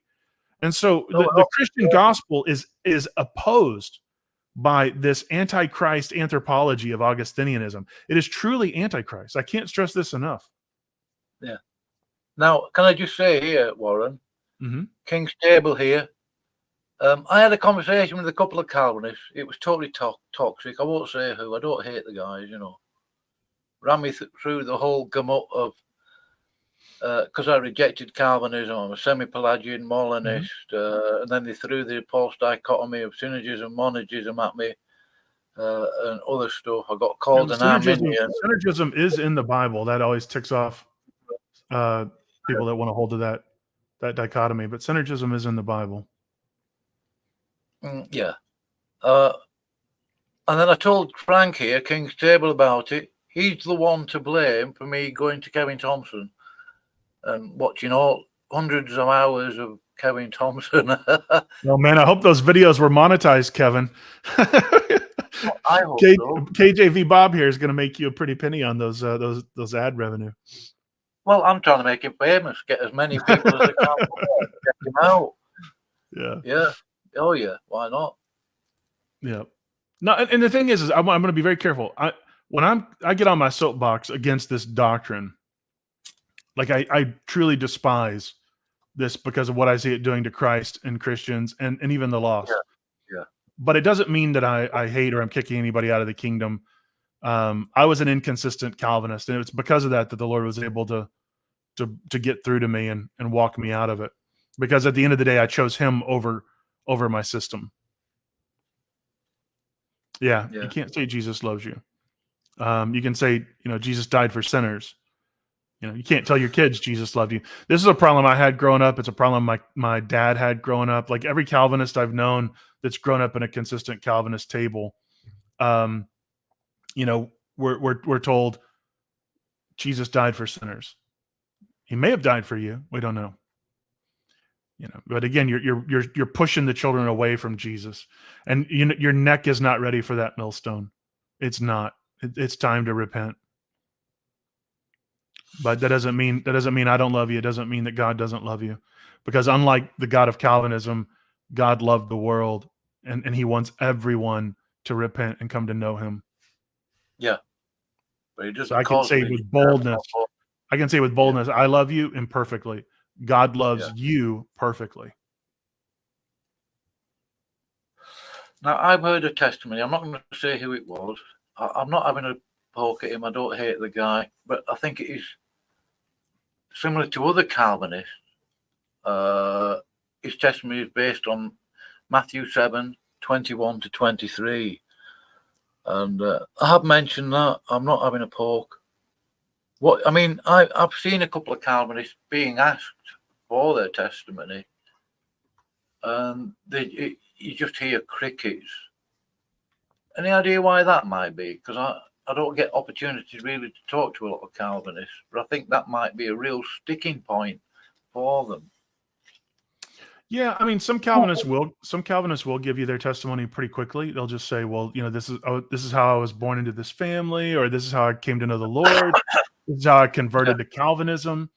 Most Calvinists, I think, would say, and maybe this is anecdotal, I would say there's a fair amount of Calvinists. Maybe this is the better way of saying it. There are a fair amount of Calvinists that came to faith before Calvinism. There are also also a lot of Calvinists that came to faith in spite of Calvinism. And I think in both cases, if they're not careful, they can make a mistake and think that they came to faith because of Calvinism. Yeah. And so here's an example, right? So let's say I was talking with a cousin of mine. I was at my aunt's, I think it was a birthday party many, many years ago. And we're all up there having a big, I think she turned, was it 50? I can't remember, maybe 40. I'm getting old, so everything seems younger these days. But we were up there, and I'd started my Idol Killer channel. It had been up for maybe 6 months to a year at most at that time. And one of my aunt's friends had watched it. And I wasn't sharing this with my family because I had a lot of family that were Calvinists, And so this friend of my aunt came up and she said, "I want to talk to you." And so she brought me around the corner, kind of secluded me, and she said, I've got a bone to pick with you, and it's about the way you're presenting God, and I just believe God is sovereign. And that's how she presented her disagreement. And I said, "Well, ma'am, I believe God is sovereign. The issue is that when I say God is sovereign, I don't mean that He decreed all sin and evil." And I said, and most people in the Calvinist world, when they say sovereign, they mean meticulous theistic determinism. Yeah. And she said, "Well, listen, my husband had an affair, and I know God decreed that because now our relationship is so much better." And I go, ma'am, God redeems evil. He doesn't have to cause it in order to be able to redeem it. Do you understand the difference? Like you're saying that He is the illness and the cure. In my world, He is the cure, not the illness. Yeah. And so within Calvinism, a lot of times people will come to it and they'll say, "Well, I was reached in a Calvinist church, or I was led to the Lord by a Calvinist," and so they have a hard time separating the Calvinism from the Christ. And that's a very dangerous position to be in because it doesn't allow you to question your ism against the way, the truth, and the life, Jesus Christ. Yeah. And so when you ask them their testimony, a lot of times I think that's the cognitive dissonance or the misstep that they're making because they have trouble distinguishing between the two. Again, this isn't for everybody, but this is, I think, for a large portion. Yeah. And then also within the Reformed, like within the church that I went to when I came out of it, they didn't do altar calls. They wouldn't, give the gospel and invite people to, repent and come to the front or anything like that. They didn't do that.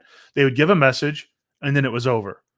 And the reason for that was, well, if you felt convicted, then the Holy Spirit's going to lead you to find somebody. And so, we're not going to even give you an invitation. It'll be what it'll be.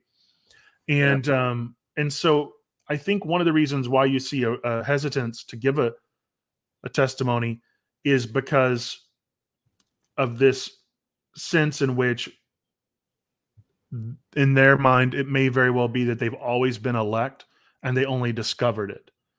And then in another sense, I think that Calvinists are often fearful about giving their testimony publicly, lest they be judged by other Calvinists who can be harsh on them because you didn't say it the right way. Like, you're telling me you accepted Jesus? You're so man-centered. You're not a real Calvinist. Only real Calvinists don't accept Jesus. Jesus accepts himself for us. So I think there's a lot of fear there among Calvinists to share the testimony. But there are also some Calvinists that are Christian in principle, and they love the Lord. And so when you talk to them about Jesus, they are bold about it. And I say that they are so not because of Calvinism, but in spite of it. But I don't want to discount that boldness and that conviction and that living faith that they have, because I really do think there are many, many Calvinists that are saved and know the Lord and love him dearly. They just think that Calvinism is the best representation or the best way to interact or present him. And I think that's sad, but it doesn't mean that they're not saved. Yeah. It's almost like an easy way out is following tulip rather than scripture. Yeah. Can I just plug a couple of guys here? King's Table would love to have you come over his channel and talk. So would Kevin's Biblical Discussions. He's spent a lot of time, as I have, I think, recently anyway. Kevin's been doing it a bit longer, exposing Calvinism. I think it'd be great for you to have a conversation. Anybody, I'm open. Like, I probably shouldn't say this. I'm having to get better at this. I get random requests on Facebook and I give my cell phone number out. I'm having to get better at that because as my channel grows, I have people that will come up and track me down where I live and knock on the door and be like, "Hey, I want to talk." And they're so far so good. They've been very well intended, but so I don't give that out that often anymore. But what I would say is go to my Twitter or go to my Facebook page and message me, and or tag me in a tweet and say, "Hey, I just sent you a friend request. I want to bring you on the channel." That way, I can accept that we can start messaging each other. But I have conversations with pretty much anybody and everybody, and this will get me in trouble because I'm very charitable with people that disagree. I'm a Trinitarian. I'm a Christian. I have certain doctrines that I think are essential, but at the same time, I don't put my rear end on the throne of God and I let him judge the hearts and secrets of men. So I interact with, oneness, modalists, all sorts of weird, quirky views because iron sharpens iron. I may learn something, and hopefully I can plant some truth and build some bridges for them and be Christ in their life. And often, my critics will come in and they'll be like, "Well, you're talking to this one guy and he's a heretic and so exposed him in a debate." And it's like, well, then don't you think he needs Jesus? Of course he does. Okay, then why are you mad at me for going over there and talking to him about him? Yeah, that's true. Look, Warren, could you, if you're able, I don't know if it's easy for you there. Yeah. How come my only stalker is Chris Fisher? Where are all the internet girls that are into middle-aged men with dad bods and lots of kids? Like, why? Why is my only stalker Chris Fisher? What happened with that? I got the short end of the deal, man. Yeah. Can you put a link to your Twitter in the chat on here? Yeah, let me see if I can pull that up. And your Facebook. I'm sure on Facebook it'll be just Idol Killer, won't it, or something? Yeah, I'll pull this up here real quick.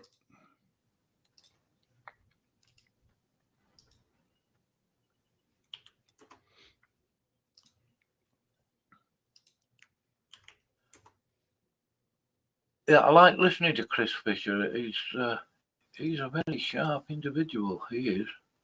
He is. He's got a completely different perspective and Oh, here he is. outlook on Look, things, I and didn't very realise he was intelligent.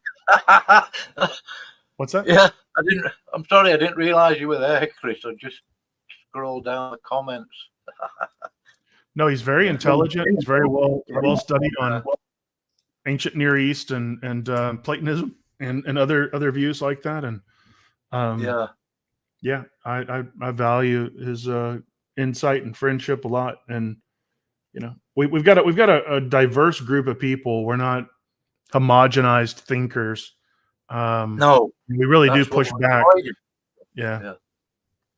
So I apologies, Chris. I know I overtalked you a couple of times when you came to my channel. It was accidental. I hate being overtalked myself. So yeah.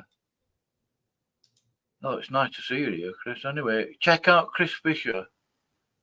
Okay, you might not agree with open theism, but when he's talking about Calvinism, he's spot on.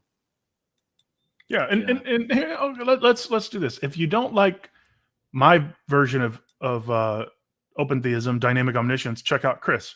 If you don't like Chris's view, check out mine of dynamic omniscience. What you need to understand is that the historical Christian tradition, every one of them, even Calvinists, begin with an open premise. So it can't be heresy because it's foundational. What we end up doing is we then encounter the creative act, and a lot of people want to say, well, then God closed the door and basically chose to give up his freedom at the creative act. And so all open theists deny that. We're not fatalists. But how open is the future? Is it 1%? Is it 10? Is it 50? Is it 99? Is it 100% open? That's where your different metaphysical models are going to get into it. And so somebody may say, the future is entirely open. God can't know anything. And then other people are going to say, well, no, the future's partially open. God knows the will be's, the maybes, and possibility. So there's a wide range, and the critics of really historic Christianity, like Orthodox Christianity, will try to present it as monolithic in the worst light possible. But every Christian begins with an open premise. Otherwise, you're denying the freedom of God, and you're saying he wasn't free to create or not, and that he's a necessarily fated being himself, and that you and I had to obtain by necessity because he's eternally known it. You get into some really strong modal collapses of fatalism, and the church has unanimously rejected that in its traditions, even Calvinism. So, they don't like to admit it, but Calvinists begin as open theists. Oh. I have a debate with Turretin Fan coming up in June. Oh, him. Yeah. And we're going to be debating the proposition dynamic omniscience is heresy. And he's going to be making that claim. That will be really fun to see how he struggles and strains to validate that claim. But it'll be interesting. Hopefully we can save a lot of people from the same fallacious reasoning that he's employing.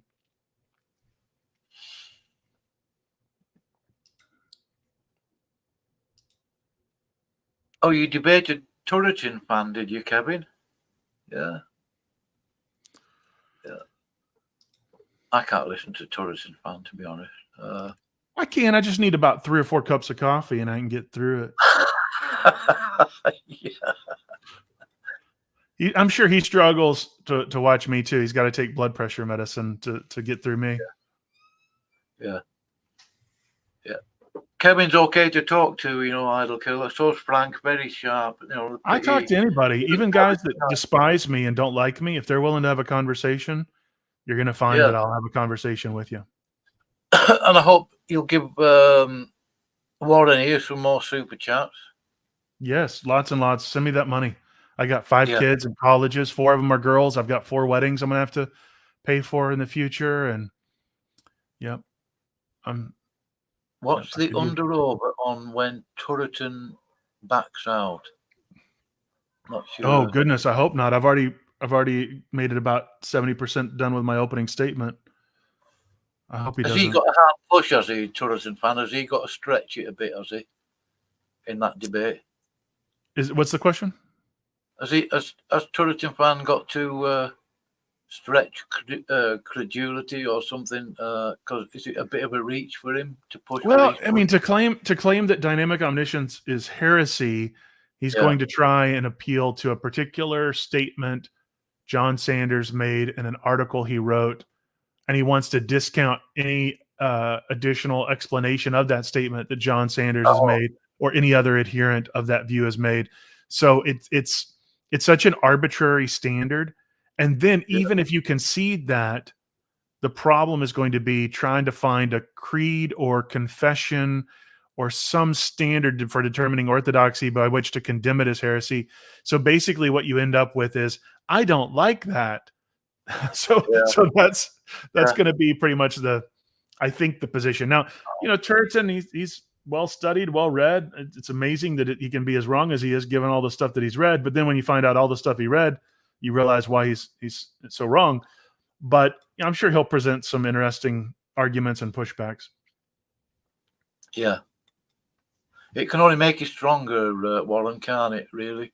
It can. And I don't, you have to have a thick skin in order to go to do a public debate. You have to be willing to be called immediately on the floor out for a perceived error or an actual error. And you have to be able to push back, and it's a growing experience. I mean, I've got friends that do jujitsu, and they talk about, you're on the ground, you're wrestling, you're having to think 3-4 moves ahead, each different direction that your opponent may go in order to know how you're going to respond. And, theistic or theological debates require that same sort of mental activity. So it's very challenging. It causes you to deep dive into a particular topic and study. So I like it. I think it keeps me sharp. But and I think my debate chops continue to improve. Like I'm not a trained debater. I didn't go take a class or something like that in college. It's just I watch debates. I listen to videos and think through my own arguments and try and root them out for potential errors or pushbacks, or try and consider how my opponent may argue. And so it's a fun thing to do. Yeah. What else was I going to ask you then? I've got to mention this because I thought it was a brilliant question. Oh, Jurisco is telling me to debate Gavin Ortland. I have a lot of respect for Gavin. Gavin's one of those guys that I disagree with on a lot, but I truly like Gavin. He's a very likable guy, and he's actually coming on Idol Killer to debate Ryan Mullins in a little less than a month. They're going to both be debating Divine Simplicity, and that will be an interesting debate. But they're both two men that I have a lot of respect for. I think I've heard of Gavin Ortland. I'm not sure where. I can't remember. But anyway, the thing I don't like about Gavin is that he's skinny and he's relatively a handsome man. Like I don't like Christian apologists. You should be fat and balding or on your way to those. Like I don't. He's got pretty boy looks. That doesn't have any position in the theological arena. No, I'm kidding. But no, like I like Ryan and Gavin. Those guys are going to put on I think a spirited discussion. And one of the things we're doing is and I can't take credit for this format. My friends over at Black Sheep Theology came up with the format. But what we're doing is Gavin is going to have to paint his nails. That's part of Ryan's rider on the contract to debate him. But one of the things we're doing is we're having them record their opening statements, and then those are going to go live on the channel a week in advance, so that the audience will have time to listen to each one of them at their own pace, to research the claims they're making, to make sure they really understand the claims and arguments that each other are making. Plus, it also gives the debate, participants opportunity to do that as well. And then we're going to go into the actual debate a week later and really kind of get into more of an open discussion and Q&A from the audience. So my hope is that this will have a more lively debate and engagement, really kind of focus on the points of distinction. Oh yeah, Nick Sayers has been to this channel for a discussion. He hasn't been over lately. I think it might have been 6 or 7 months ago now. Nick Sayers, excellent bloke.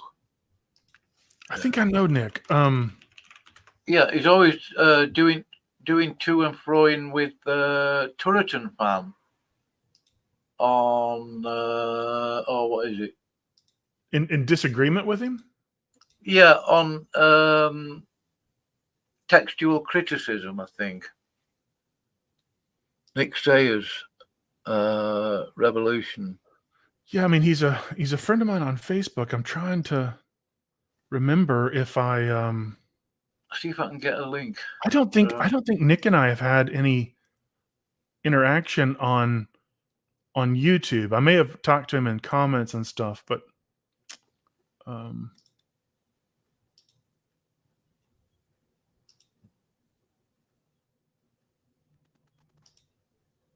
going to try and get a link. I'm subscribed to about 370 different channels, Warren. So oh goodness, yeah, because I'm a bit of a meerkat. I like to sort of see what's going on, like not because I want to put my nose in. I'm just curious, If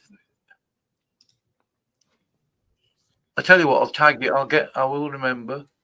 I'm going to find that video on provisionism, and I'll tag Nick Sayers to you so you know where to go. Yeah, I'll check it out. Hudson's saying I need to get it.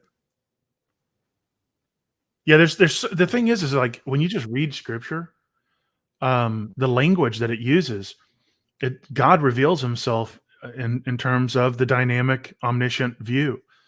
Which book is he on about? Oh, Nick Sayers' book. Yeah, sorry. Yeah. So the hard uphill battle, I think that any opponent of dynamic, like I even offered to debate James White on it. He started mocking and attacking me a couple years ago over it, and I was like, well, let's debate it. And he's like, no. I think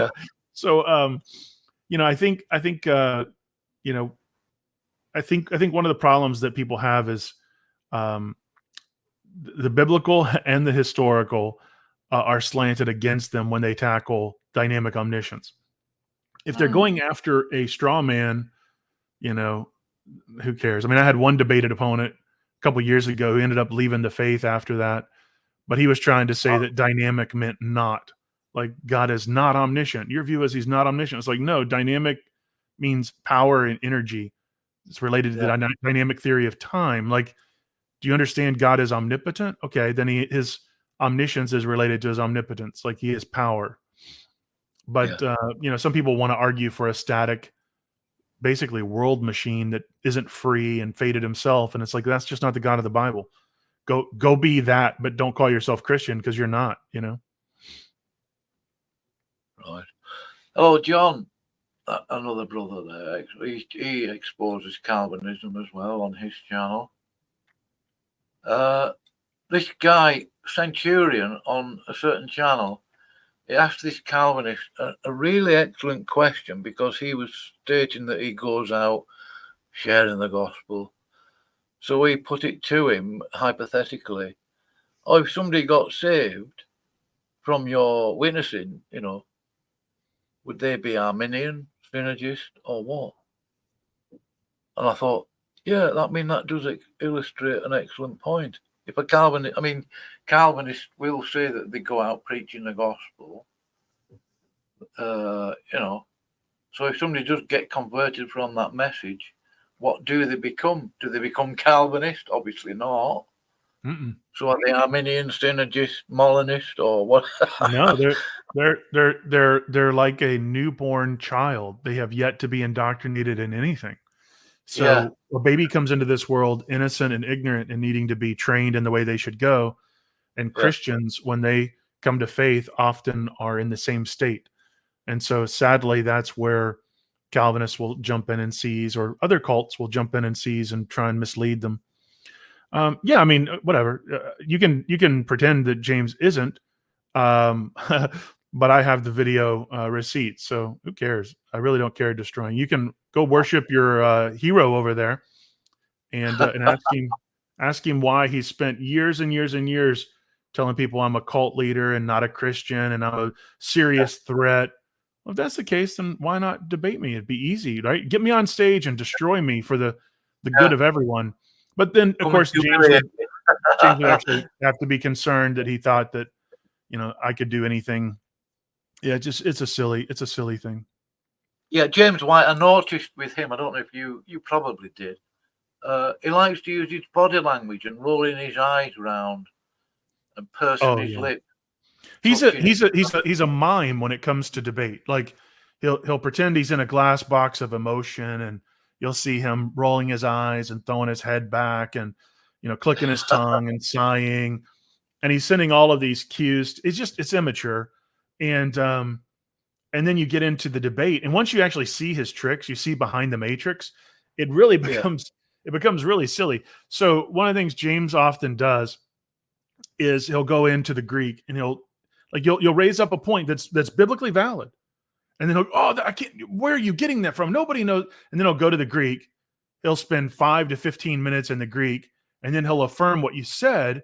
But by that point, all the audience who doesn't understand Greek has heard is James thinks you're wrong. He spent 15 minutes in the Greek, and he's declared you're wrong. But he just affirmed what you said, but they don't pick up on it. Another thing that, and sometimes he's correct. Okay, here's a concept. Sometimes James is correct on the Greek, but usually in debate against non-Calvinists, he is not.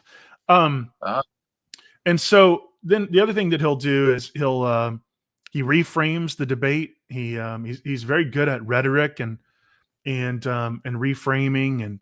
But I mean, in the last debate he had with Leighton, his best argument, James White said he thought his best argument was a tautology, where he said, Leighton, if my presuppositions are true, then aren't I correct? And it's like, duh. If Leighton's presuppositions are true, then Leighton is correct. Like, why even ask that? Reasoning. Yeah, like why ask that question ever, let alone in a debate? It was embarrassing. And then James is like, that was my best question. It's like, then you if that was your best question, no wonder you put the tinfoil on after this and tried to claim that Leighton and myself and a bunch of people from Trinity Seminary and others conspired to like bring you down months in advance and make you look good in a debate. Like, that's heavy duty cope right there. Yeah. And I'm not writing James off as an unsaved individual or hopeless. Like, I'd love to see James be delivered from that error and like fall deeper in love with Jesus and the God of the Bible. And that'd be a beautiful thing. So I'm not anti James White. I'm anti James White's Calvinism and his bad behavior, but I do care about him. Here's Jamie Russell. Yeah, you do. Jamie, do you? I know Jamie. Yeah. Yeah, he's had me on Idol. I mean, he's had Idol Killer, me on his channel before. Oh, has he? Mm-hmm. Right. Great. I think so. Yeah, I mean, Jamie, I go everywhere. Yeah, I like Jamie a lot, actually. I don't agree with his Seventh-day Adventism, obviously. I tell you, the first Seventh-day Adventist I ever met was in 1990, I think 96, and I was in Dallas, Texas. We were at Celebrate Freedom at South Fork Ranch, where they used to film the TV show Dallas. My dad had a roofing company there, and he was sponsoring Celebrate Freedom with KLTY. There's like a big 4th of July. I probably shouldn't talk about this with a Brit, but we were celebrating the 4th of July. Oh, yeah.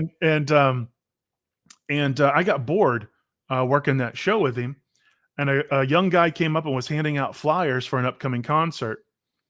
And I said, hey, do you want some help? And he's like, yeah, I can't pay you or anything. I said, no. There's nothing else for me to do. I might as well help you. And I start reading the flyer, and he's putting on concerts for Christian bands. And we started talking and ended up becoming really good friends. And that was Rainey. He had a concert promotion business out in Dallas. I've known him since, probably 90, '96, and it turned out he was a Seventh-day Adventist, and he was one of the sweetest, kindest, most Christ-like figures that I had met up until at least that time. He just a really great guy. But I think the same thing can be said about Calvinists. You can find really sweet Calvinists, but when you get to doctrine, that's where it gets hard to kind of separate the belief from the individual and go, I love you as a person, but I disagree with this belief, or I disagree with that idea. Yeah.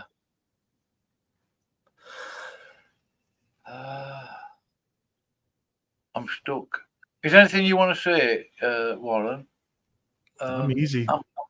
No, if I probably need to let you run so I can make my son and myself some dinner. It's 8 o'clock East Coast time here, so a good time to shut it down. But it was good visiting with you. Yeah, I do appreciate very much that you came over. Privilege for me. Check out Idol Kill. Have you put? Just make a comment in the side chat so people can click on your. I think most of the viewers are on your channel anyway, aren't they? Really? Probably.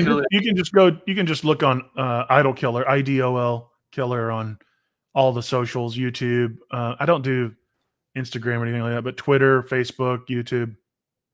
Yeah. I would encourage you, though.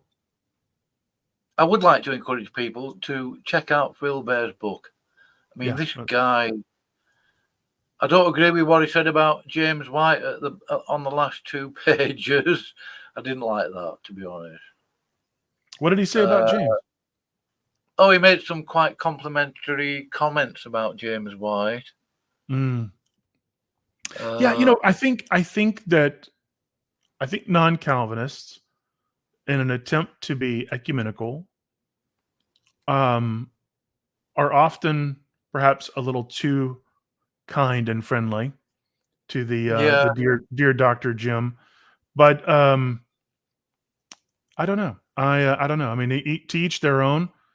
I think James is I put him in that same category as a Matt Slick. I think they're both thoroughly dishonest and disreputable debaters. And James knows that he's lied repeatedly about me over the years, and he even admitted he strawmanned me one time and refused to rescind it. Like, I've got that on video. He's like, "Yeah, of course it's impossible not to strawman you, but I'm not rescinding it." So it's if you're going to make false claims about somebody and then they're false, like, it'd be one thing if somebody said, "Well, you affirm dynamic omniscience, so I think there's an entailment here," and then I come to you and I go, "That's not my view," and you go, "Oh, I'm sorry." Okay. I'm not upset about that. But if you know that you're wrong, it's not only is it not an essential belief, but it's not an entailment. Yeah. And you keep saying it, and then you admit it's not true. What do you call somebody like that says something they know isn't true, and they refuse to retract it? I call that a lie. And I don't know what you call somebody that tells lies other than a liar. So I think Matt Slick and James White have a history of being very dishonest, and it's unfortunate. But I've debated Matt. I've encountered him a few times. He's the only person on my do not debate ever list, and it's just because of his consistent bad effort. I've thought about adding James to that list just because of his antics with me over the last year and a half. But I think if I had an opportunity to debate him on total depravity, I would have to take it, because of the good that it would be able to do for those that are in that kind of deception. Yeah. I've only got 2 questions for you, Warren. Mm-hmm. Are you planning on writing a book? I think it would be a good thing. And who's Derek Webb? What genre? Are we talking theological, historical, or fictional? A book similar to like Phil Bear. I mean, you've got a book in there somewhere. Everybody I've thought about writing a book on the origins of total depravity and original sin, the different views of man's anthropology. I mean, I did a live stream where I used slideshows for about 2 hours to kind of give a an overview, and I've thought about building on that and turning that into a book. And I've also thought about writing on dynamic omniscience. Yeah. But I'm a screenwriter back in the day when I was in my early 20s. I Oh, used to make movies. So there's a You've big got part of to me work. that would like to write a screenplay again, or to write a novel. Or a cookbook, you could do that. Yep. Who's How to Derek Webb? cook me. Mm-hmm. Who's Derek Webb? Kevin Thompson at the moment. Oh, He's doing. Derek Webb. Derek Webb was the former singer for Caedmon's Call. They were a Calvinist band. He then Oh, fell from the faith, renounced Christianity, and he ah, hangs out with drag queens and the LGBT community. And he wears like dresses and stuff to the Dove Awards and things like this, I believe. yeah. I've seen a Calvinist wearing a dress, and he was literally blaming God for it. He's waiting for God to stop him from doing it. Mm. I don't want to say anymore. Well, that's Calvinism for you. It's a funny old world, really. Well, not funny, but peculiar, I think. I don't know. Anyway, you've got to get your dinner ready. That's right. Yep. We got to heat up I something. really appreciate you coming over. Thank you, Warren. Yeah, absolutely. I appreciate you having me. I think it's almost midnight your time now, isn't it? Oh, it's just 1:15. Yeah, I mean, I would stay here till breakfast if you'd let me. If I didn't run out of questions, I would keep you here till breakfast time UK. Me. Oh yeah. What do they have? What do they have for breakfast in the UK? Is it beans and sausages? What are they known for over there? Bacon, egg, sausage, tomatoes, fried bread, black pudding, fried beans, fried tomatoes. What is black pudding? I think it's pig's blood and Oh, have you ever seen in the supermarket? It's like a black sausage. It's about 2 inches across, about 6 inches long. blood. Black It's pudding. made out of blood. Oh, Is it? Does it taste good? Do you like it? oh yeah, but I can only have it. I mean, I don't have it that often. It's inexpensive. It's not expensive. It's cheap. Mm. But even I couldn't have it every morning. But basically, an English breakfast: bacon, egg, sausage, beans, fried bread, toast, cup of tea, big cup of tea. See, that's a good hearty breakfast will carry you through the day, and if it's high protein, low carb, very healthy. Yeah, good old bacon sandwich. We love bacon more than you do over in America. Oh, I don't know about that. I love me some bacon. Ooh, Yeah. I could eat that with every meal. Uh, All right. Well, thank you so much, Bob. I almost called you KJV. Thanks, Bob. I appreciate you having me on and being able to have this discussion with you. And it's been fun, man. I appreciate it. Yeah, get that book started though, Warren, won't you? I need to. I really do. Yeah, I'm going to find that discussion about provisionism, and I'll tag you in it. And if you're interested, if you're not, it's okay. Yeah, thank you. Yeah, absolutely. Thank you so much, sir. You have a good night. Yeah, God bless. I'm going. Take care. All right. Bye-bye. All right. Right, I'm going to play me Clouds of Doom, and then I'm going to go. He's researching a cookbook, is he? Well, I'm glad some of you donated. That's nice. I'm glad you donated to Warren Mc.Grew, Idol Killer. That's it. Brilliant. Oh, stop. Yeah, my pleasure. Absolutely my pleasure. I'm going to play me Cloud of Doom, and that's it, as I say. Where is it?